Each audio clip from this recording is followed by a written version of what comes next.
So once again, good morning, good morning, good morning sa lahat po ng mga partner distributors natin sa gabing ito. Ituturo ko po sa inyo ngayon yung mga strategy, no, sikreto, paano ko na-achieve yung 25,000 downlines members nationwide through the power of duplication platform. Bibigay ko lang po sa inyo yung mga tips how to set yourself in a battle of network to become successful. Kasi sometimes kulang po tayo sa ingredients kung paano natin ginagawa ang ating pong pag-network. It's like a cooking, no? Na hindi mo maluluto ang isang putahe kung kulang ka sa ingredients. The same din po sa network marketing business, you need to create your own strategy. A lot of people ang hindi nakakapag-create ng momentum ng resulta dahil kulang sa sariling diskarte, no? Ang network marketing is hindi po ito pagalingan, hindi po ito patalinuhan, pero pagalingan po ito ng diskarte kung paano mo gagawin ang network. All right? So number one, napakahalaga po ng pag-network na kumonekta tayo sa ating sarili. So connect with yourself. So kasi normally po hindi po natin nakikreate yung ating momentum dahil hindi talaga natin alam ano ba talaga, bakit ba talaga tayo nandirito sa ating community. Sa ating pong 640 participant tonight, no? Mahalaga po ito na try to ask yourself kung bakit nandirito ka sa community na to, kung bakit nandirito ka sa LLIC, at kung bakit may resulta ka na at kung bakit wala ka pang resulta. Mahalaga pong tanungin yung ating sarili. Alright? So, in short, after po ng training na to, try to look at yourself in the mirror, no? Tingnan mo yung mabuti ang sarili mo and ask yourself, no? Tanungin mo po yung sarili mo. So kailangan po nating maging confident sa ating sarili kasi pag confident po tayo sa ating sarili, we can dominate. We can uh, influence, no? So kung confident ka sa sarili mo, may desire ka na kumonekta sa ibang tao, in short, sa mga downlines mo, and to your crossline, sa lahat ng nakapaligid sa inyo sa community. Alright?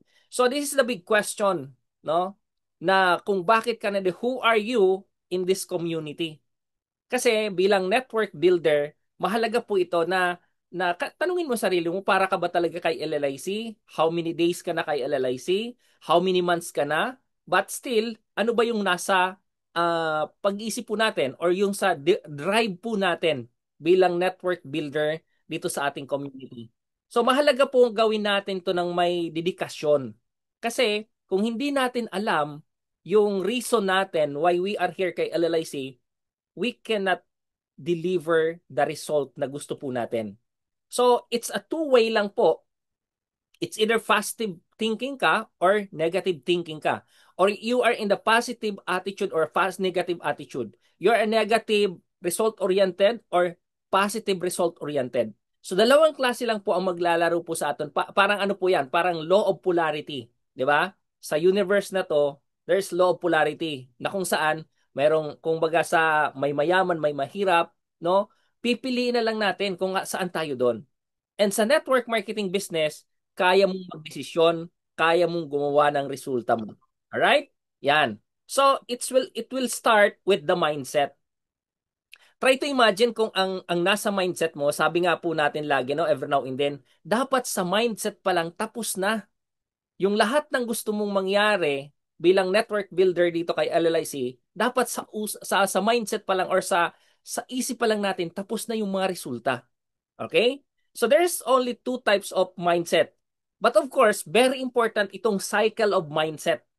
So lahat po ng iniisip natin, konektado po yan sa mga gagawin natin. Especially, pag pinag-uusapan po natin yung attitude. So when we talk about attitude, ito yung I can reflect yung tinatawag na consistency. Alright? So isulat nyo na lang po sa mga notes nyo, when it comes to attitude, number one po dyan is the consistency. Hindi po pwedeng today, motivated ka, in tomorrow, tamad ka. Okay? So tandaan po natin, sa consistency, bilang attitude po natin, hindi po pwede yung ngayon motivated ka, nakapakinig ka ng training ngayon, motivated ka, in kinabukasan, tamad ka na naman. Di ba? So yung maliit lang na productivity natin, yung action natin daily, no, will take to our destination. So mahalaga po yan. Lalong-lalo na po sa attitude yung tinatawag po nating learning attitude na kung saan lahat dapat ng mga trainings, wala po dapat tayong lampas. Lahat ng mga siniset ng mentors po natin, lahat po na i-apply natin at lahat po dapat yan ay nakikita natin sa ating sarili. So, it's a helping spirit.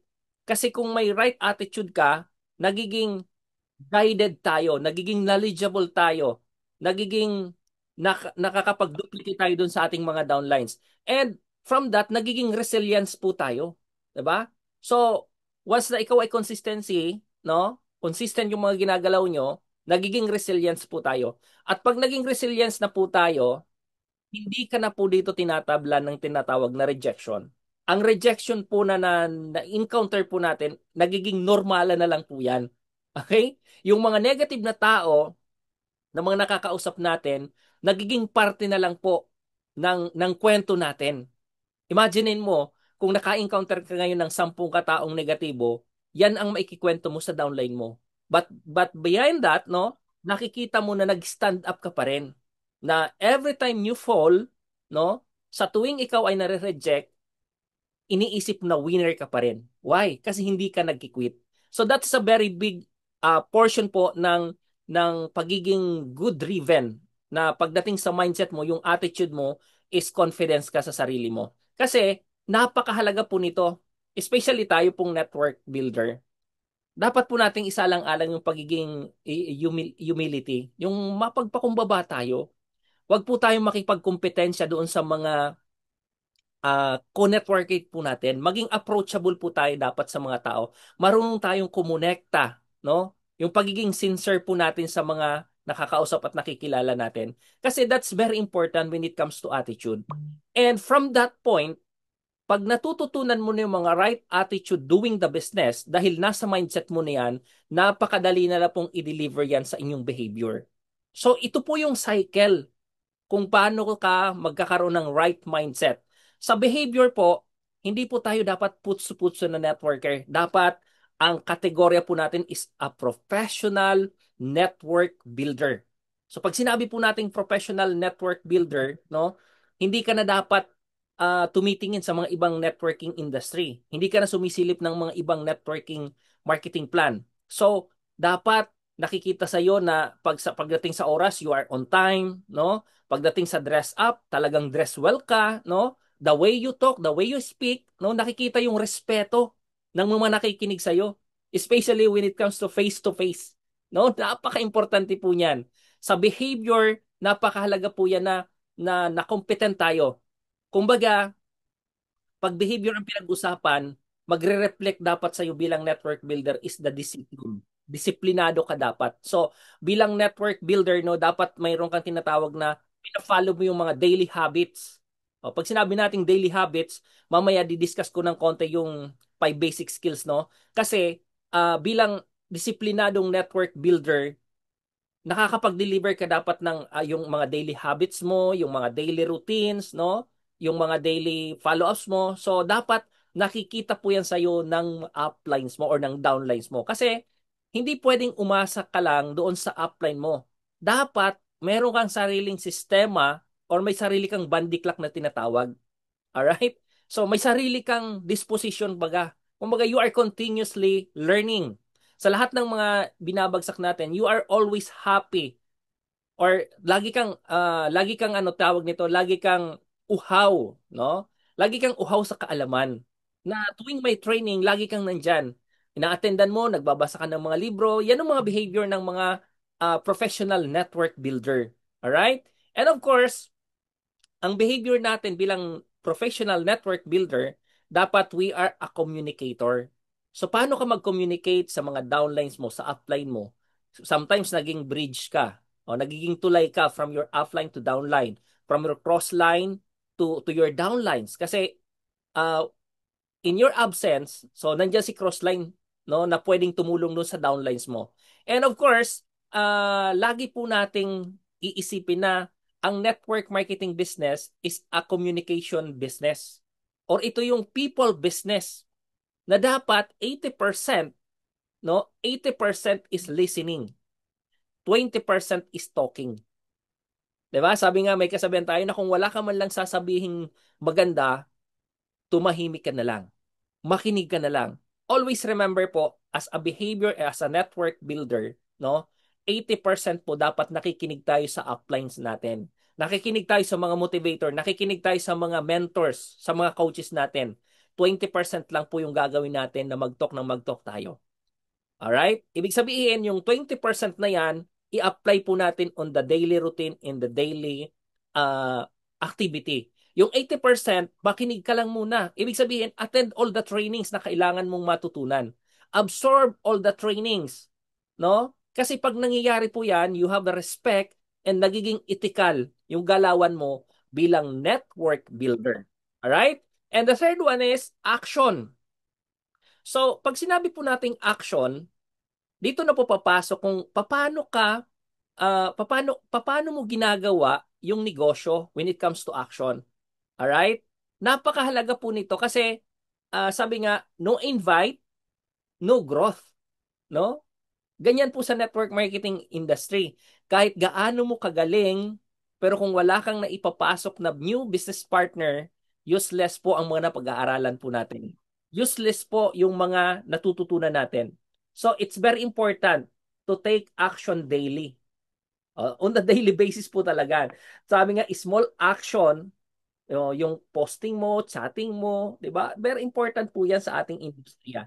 So, if you have the right attitude, right behavior, no, and the right action, yung positivity po na makapag-create ka, makapag-deliver ka, no, ma-track mo yung progress. Kasi sa action po, dito mo matatrack anong progreso, anong resulta ang nakikreate mo for a day, for a week, for a month. So, magigage mo yung gusto mong income. Magigage mo yung anong gusto mong resulta. Because this is the only cycle of network marketing. Dapat sa utak pa lang natin tapos na yung ginagawa natin. So, your attitude, your behavior, and your action will tell your performance. Di ba? Di ba may kasabihan tayo na this is not how handsome you are. Di ba? This is not how rich you are. But it is how you play the game. Di ba may kasabihan ganon? So, ibig sabihin, magdidepende yung resulta mo based on your performance. Pag sinabi po nating performance, dapat inaay po natin na maging consistent activity performer tayo. No? Paano natin yung ginagawa? Yung daily routine natin is equals to daily progress. Imagine mo, try to write it down in your notes, no, sa performance. Kasi sinorten ko lang po ngayon yung mga uh, wording sa PowerPoint po natin. So yung daily action po natin is equals to daily progress. So kung nakikita mo na yung performance mo, may progress siya o nagpo-progress siya every day, it means na may ginagawa po tayo, no? Kasi yung performance magdidepend po 'yan. Tandaan po natin, ang performance magdidepende, no, on the daily sign-ups, no? Daily product sales and daily referrals. Diyan po natin makikita yung kung talagang nag-excel ba tayo dito sa ating community. Kung talagang nagagawa ba talaga natin ang negosyo with our performance. Kasi pag nag-perform na tayo or nakikita natin yan, that's the time na tumataas din po yung leadership growth natin. Ibig sabihin, may mga nadidiscover ka na sa sarili mo na hindi mo naman ginagawa before. And no one can do that kung hindi ikaw. Alright? Yung performance, hindi ito manggagaling kay upline. Si upline, magdidictate lang kung anong dapat mong gawin. Ikaw pa rin ang magte-take ng responsibility mo to perform. No? Bakit ka mag-perform? Because you have the goals. You have the dreams. You want to earn millions. You want to earn big income kay LLIC. So that's why, kailangan mo talagang mag-perform. At pag ito'y nag-perform ka na, kumbaga, nandiyan na yung makikita ng mga teams mo, no? That's the time na naduduplicate ka na. Your action in performance, naduduplicate na yan. Okay? So that's very important na nakikita po natin. And of course, pagdating po sa performance, unti-unti mo na diyan makikita yung personal development mo na nag-growth ka na doon on your communication skills, no? Nagiging consistent ka na sa pag-follow up ng mga prospects mo, ng mga downlines mo, no? It's not just a matter of taking the responsibility, but your performance will dictate your big result.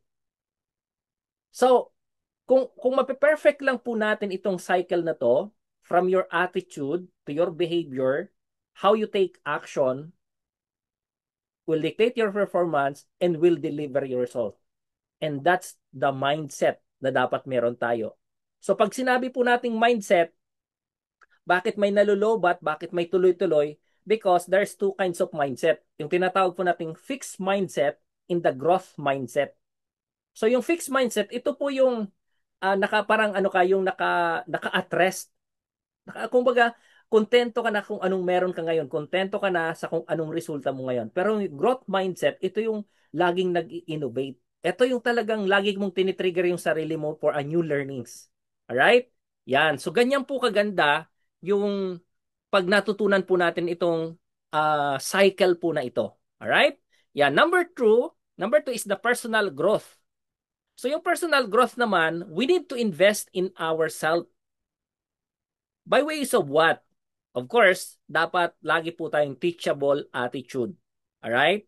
From that, dapat dinidevelop natin yung mga personal plan po natin. So ano yung mga plano? Ano yung plano mo sa sarili mo 1 year from now? So paano mo hihimayin yung plano mo for whole year in a daily basis, to weekly basis, to monthly, to 6 months, and to 1 year. So dapat nakikita mo yan on your calendar of activity. Okay? And number three, comfort zone. So there's a lot of kinds of comfort zone. Marami po ito, no? Ito yung comfort zone, ito yung comfort, kumbaga, ito yung minsan ayaw mo nang gumalaw dahil nasa comfort zone ka na. 'Di ba? So, meron po itong mga klase. Number one is the fear zone. Minsan takot po tayong gawin ang negosyo kasi takot po tayong ma-reject ng mga ibang tao. Takot po na tayong gawin ang negosyo kasi as in takot ka talagang kumausap ng mga tao. You invest ng malaki pero ayaw mong gawin ang negosyo. That's why maraming mga network members, masasabi kong members kasi pag network members, yan po yung madaling ma-negative. Yan po yung madaling mag-quit. Even though na nag-invest sila ng malaking capital sa ating community or sa ating industry. But because of the fear zone, no, nagkakaroon po sila ng hesitation to do the business. Kumbaga nandoon sila na to take at rest sila. Kung nasaan sila nakastay, doon na lang. Fear of zone po yon. Next is the learning zone. Takot po silang matuto or mag-discover ng mga bagong techniques and specialty dito sa ating pong community bilang network leader. Kasi pagka hindi mo po kinonsidera ang sarili mo na ikaw ay isang network builder, hindi ka po talaga magkakaroon ng malaking resulta. Lagi naman po nating sinasabi, acceptable po yon, no? Make it part-time or do it part-time but do it full-time by heart. Ibig sabihin, no matter what kung nasa work ka man ngayon, part-time mo siyang ginagawa, pero full-time by heart mo siyang tinatrabaho. Magkaiba po yung part-time mo siyang ginagawa kaysa full-time mo siyang ginagawa by heart. Kasi ang network marketing po is a science. No? Ito po ay hindi hula-hula. Ito po ay siguradong career 1 to 3 years from now na makakapag-deliver ka talaga ng malaking resulta. So, you need only to step outside, no? Step outside from your comfort zone. And the last one is the growth zone. Takot ka ng dagdagan or matutunan ang mga bagay na hindi mo ginagawa before. Ulitin ko po sa growth zone, no? Marami pong network leader ang ayaw or takot ng sumubok na gawin yung mga bagay na hindi sila komportable. Kasi before ako nung nagtuturo pa ako ng Japanese language, no, dominated ko yung crowd ko kasi yung mga student ko, kahit nakapikit ako, alam ko yung ituturo ko. Pero sa network marketing business, nagkakaiba-iba po yung personalidad na kinakausap natin. That's why kung hindi ka marunong mag-innovate, hindi ka marunong magtumatawag na, let's say for example, a lot of people or person ang kakausapin mo, may mayaman, may mahirap, may suplado, 'di ba? Merong tawag nito, yung arugante, merong pang pilosopo. So dito sa growth zone, very important po ito sa isang network leader. So pag hindi po natin to natutunan na yung mga bagay na hindi mo ginagawa ay matutunan mo, mahihirapan ka pong gawin ng 100% ito pong ating negosyo. In part of that, kailangan mong tanggalin yung mga hesitation, mga negativities para magawa mo ito. Okay? And number 3, eto na po, equip yourself. Ano man pong klase ng trabaho or career, kailangan mong i-equip ang sarili mo. Even mga artista, hindi po yan pupunta sa shooting nang hindi pinag-aralan yung script. Di ba? Paano tatawa, paano iiyak, paano mga nanampal, di ba? The same with the network marketing business. How you can deliver result if you are not equipped on doing it. So para kang ano, uh, you're like a superhero dito, 'di ba? Kasi one at a time pwede kang maging channel of blessing, pwede kang maging earner talaga dito sa ating community. And this is very basic, paano mo equip yung sarili mo, kung paano ka magkakaroon ng big result. Ito po kahit grade 1, kahit kasi simula pa lang sa network marketing business, pag itinuro mo to, na equip mo ang sarili mo at equip mo yung mga downlines mo, sigurado po, makakabuild ka ng malaking network. And anong klaseng pag-equip? Yan, yung kawalang katapusang pagpo-prospecting. Alam niyo po, wala naman po talagang ibang sikreto ang networking business or career natin. We are dealing with people, no? Kumbaga, this is a people business. That's why mamrospect ka lang po ng mamrospect. So dapat equip po tayo, no? Equip po tayo na gawin po ang negosyo na to with this mindset. Equip yourself on prospecting. So sa ngayon po, dahil sabi nga ni Coach Cheng kanina, 3 training po ito, sa prospecting pa lang, kailangan nyo pong isort yung mga high caliber na gusto mong iparte ng organization mo. Ang maganda po sana ating negosyo kasi makakapamili ka, ikaw yung magde-decide ng mga taong gusto mo lang makasama sa industriya or sa inyong organization. Pag ayaw mo sa tao na yon, pwede mong hindi ipasok sa community mo. So the good thing of network marketing business is you can choose the people na gusto mo lang isama sa organization mo. And by prospecting, no? Lagi naman po natin tinuturo yan. Kahit sinong speaker, ang turo dyan, make a prospect at least 100. Kasi ang ratio niyan, 100:10. Sa 100 mong prospect, 10 lang yung magka-qualify and out of 10, isa lang yung magpe-pay-in. So, ibig sabihin, sa 100 kakilala mo, isa lang talaga yung magpe-pay-in dyan. So, gagawin mo yan in a weekly basis. Ang prospecting is a daily basis.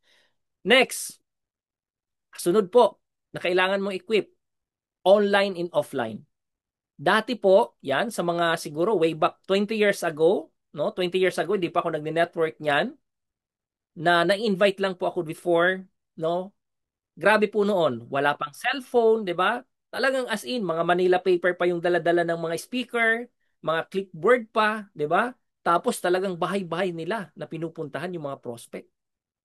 So ngayon, napakadali na lang po kasi worldwide, you can tap your prospect digitally. Yung online platform natin. From online, pwede mo na siyang bisitahin through offline. So yan po yung kagandahan ng pag-network sa nowadays. Alright? Yeah. Next is, equip yourself with the presentation. Not necessarily na lahat ng nakapaloob sa ating marketing plan, isauladuhin mo. At least man lang, 3 ways in our marketing plan, perfect mo talaga siya. Alright? Sa presentation. 'Di ba? May natawag tayong 3Ps in the presentation, yung people behind, no, the company profile, the products, and the marketing plan. So alamin mo lang 'yon. Who is the people behind the company? 'Di ba? Ano yung produkto? O nag-product demo ka? And what is the comp plan? Direct selling, direct sponsorship reward, then sales volume reward. Kahit yan lang pong i-perfect mo, pwede ka na maging milyonaryo sa ating community. So, you don't need to perfect first the presentation, yung pool. Kasi sa mga, uh, kumbaga sa mga presentation natin na lahat ng pwedeng pa-attendin mo yung mga downlines mo, meron tayong tinatawag na full presentation. Okay? Or crowd presentation. And somebody will do that for you. Okay? But itong equip yourself with presentation, dapat alam mo yung know-how and do-how the business. Third one is closing. Alam niyo po ako, minsan pag alam ko nang may buying signal, hindi ko na tinutuloy ang presentation. Pag nag-yes na siya sa package, papil-upin mo na kaagad ng application form. That's the secret. No, may buying signal na yung prospect mo or yung kliyente mo, i-close out mo na yung laptop mo or yung bond paper na sinusulatan mo. Alright? Tupi mo na yan. I-hand over mo na yung application form. Then after makapag-sign up, bayad na kaagad siya. So ganun lang po kasimple, equip mo yung sarili mo. Strategy, mas shorter yung presentation, mas mabilis kang mapapupunta doon sa closing. And after closing, no, yung relationship. Marami pong network leader or builder ang hindi po nakakasunod or hindi nakakapag-build kasi mahina po silang mag-create ng relationship with the business partners. Pag sinabi po nating relationship, it will partake in yung investing time with the right people. Alright? Sino ang right people para sa atin? Yung mga downline natin. Kasi bakit? Yan na po yung nagtiwala sa atin. Especially if you are kung direct downline mo yan. So mag-invest ka para sa mga downlines mo. Napakahalaga po nito kasi sometimes after pong mag-join ng prospect natin, naghahanap ka naman kaagad ng panibagong prospect kasi tapos na yung pairing eh. Tapos na yung bangga, 'di ba? So pag hindi gumalaw, maghahanap ka. Okay? So para kang ano 'yan, yung pagtatanim ng mangga at munggo, para ka lang nagtatanim ng munggo niyan. Na hindi mo namamalayan na babakterya na or nadadrag na yung pangalan mo, nawawalan ka na ng integrity kasi bakit yung mga taong pinasali mo, hindi mo inaalagaan. So very important po yung relationship. Kumita man yan sa hindi, tuloy-tuloy pa rin yung communication mo. Invest ka ng oras para sa kanila. So nagkakahati na lang yan, 'di ba kanina yung 80% na listening, 20% na talking. Doon na lang po papasok yan. So pag hindi nagpo-produce, 80%, i-mindset mo sa kanila, attend ka lang muna ng attend ng training. Then 20%, ikaw yung nagbibigay sa kanila ng direktiba. So try to imagine if you have 100 downlines na kino-communicate mo yan araw-araw and down the line din yan, kung may tig 100 sila, tuloy-tuloy po ang momentum. Upline and downline communication is very important. Why? Lalo na kung nagbi-build ka pa lang ng organization mo. Of course, dapat inaalam mo yung health problem nila or health situation nila, yung financial stability or financial uh, status nila, kasi ito realidad po ito. Minsan, sinasabi natin sa ating mga downlines, hataw ka naman dyan, mag-create ka ng house party, punta ka sa mga training. Yun pala, walang pamasahe. Yung ininvest pala sa'yo na 4,998 or 3,998 or 15,000 or whatever amount yan, pinangutang pa. Of course, hindi talaga tatakbo yung negosyo. So, kailangan po nating i-balance. When it comes to relationship with our business partner, napaka-importante po yung upline, downline. Why? Kung lahat ng downline mo, naturuan mo siya ng upline, downline relationship, no? Nag-invest ka sa mga downlines mo, ganun din ang gagawin niya down the line.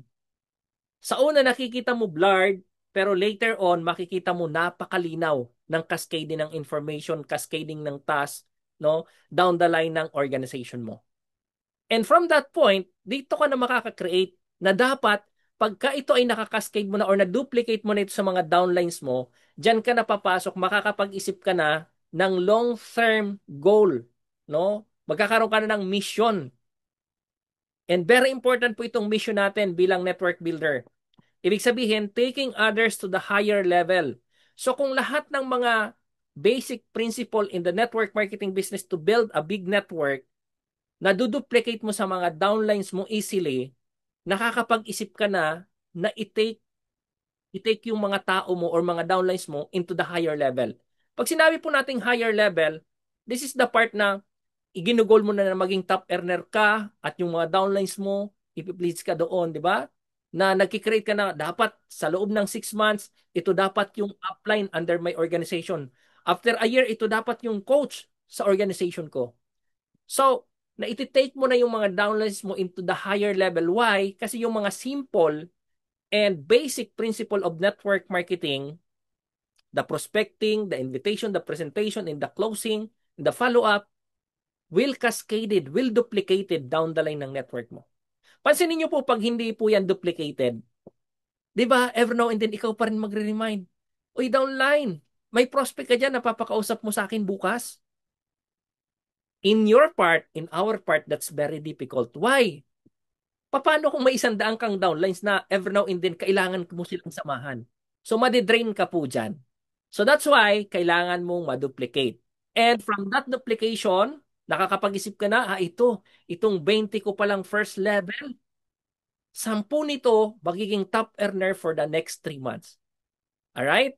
So, kung na-take higher mo in the higher level yung mga downlines mo, part of that, nag-goal set ka na ng more onliners. Why? Naituturo mo na kasi ito eh. Kasi yung mga basic skills, alam na nila. So, paano ba mag-online? Paano ba kumausap ng mga strangers sa online? So, kung ang mindset nila is ganito na rin, they will do the same. Nakakapag-create ka na ng more online and at the same time, nakakapag-create ka na ng mga more offliner. Alam nyo po sa ngayon, bumabalik na po sa offliner ang mga networking industry or networking company. And the same with us, no? Ang Zoom meeting po natin ngayon is a training ground na lang po ito. Majority po ngayon ng mga pay-ins po natin is from offline.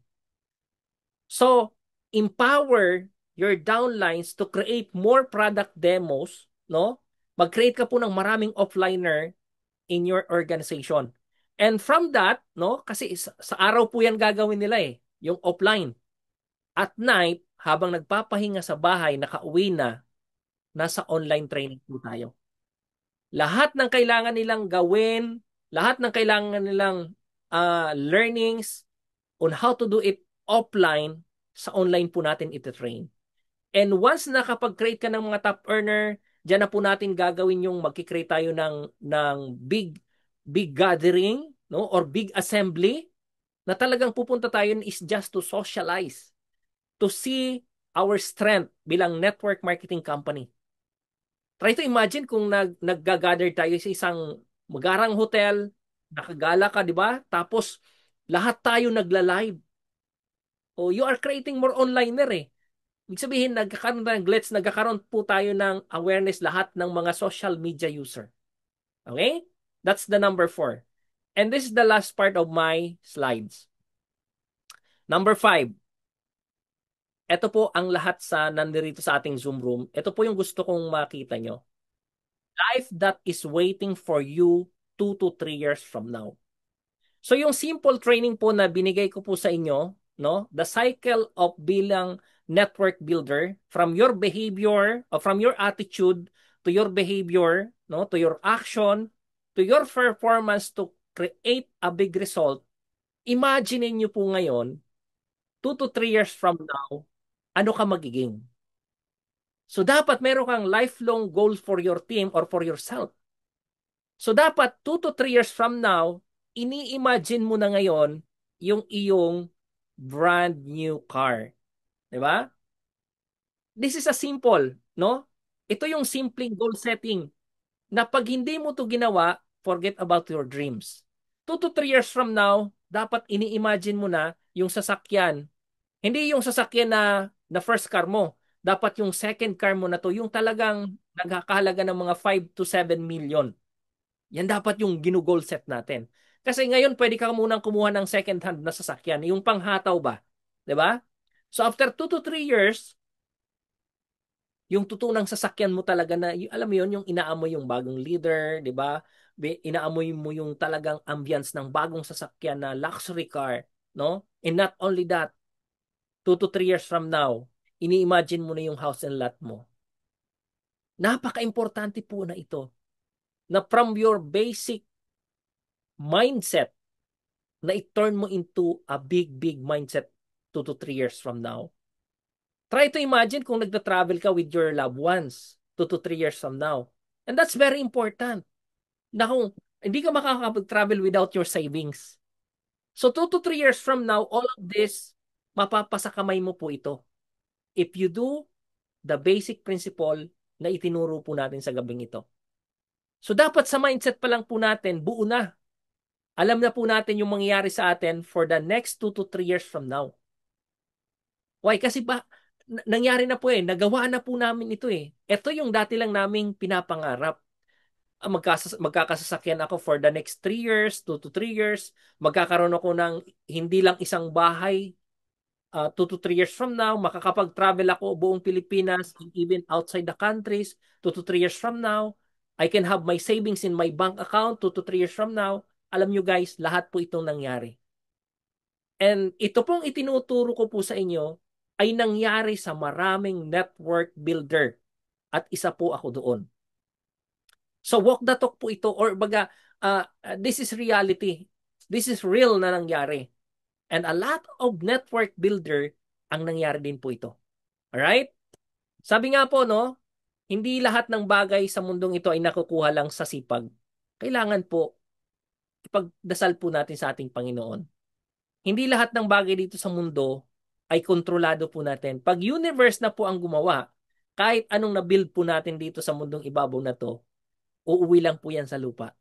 Babagsak po lahat yan sa lupa.